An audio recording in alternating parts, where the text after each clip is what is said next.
എറണാകുളം ടൗണിൽ നിന്ന് ഏകദേശം 10 കിലോമീറ്റർ വടക്കായി ചേരാനല്ലൂർ എന്ന ഗ്രാമത്തിൽ സ്ഥിതി ചെയ്യുന്ന പ്രശസ്തമായ ഒരു ആരാധനാലയമാണ് ചേരാനല്ലൂർ ശ്രീ കാർത്യായനി ഭഗവതി ക്ഷേത്രം.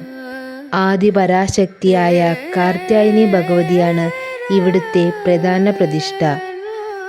ഭഗവതിയെ കൂടാതെ ഉപദേവതകളായി ഗണപതി, ശാസ്താവ്, നാഗങ്ങൾ എന്നിവരുടെ പ്രതിഷ്ഠകളും ഇവിടെയുണ്ട്. ഭഗവതിക്ക് നടത്തുന്ന പായസം, പുഷ്പാഞ്ജലി, വിളക്കുകൾ എന്നിവ വളരെ വിശേഷപ്പെട്ടതാണ്.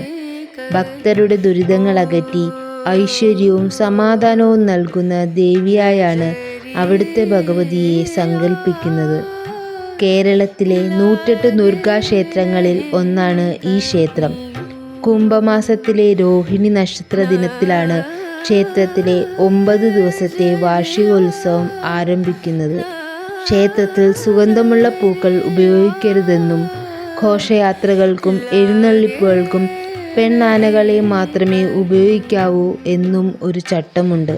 സർവാഭരണ വിഭൂഷിതയായി ഭഗവാനെ വിവാഹം കഴിക്കാൻ പുറപ്പെട്ട ദേവി മാർഗമധ്യേ മാംഗല്യത്തിന് തടസ്സം നേരിട്ട് നിരാശയായി മടങ്ങിയതോടെയാണ് ഇതെല്ലാം നിഷിദ്ധമായതെന്നാണ് ഐതിഹ്യം.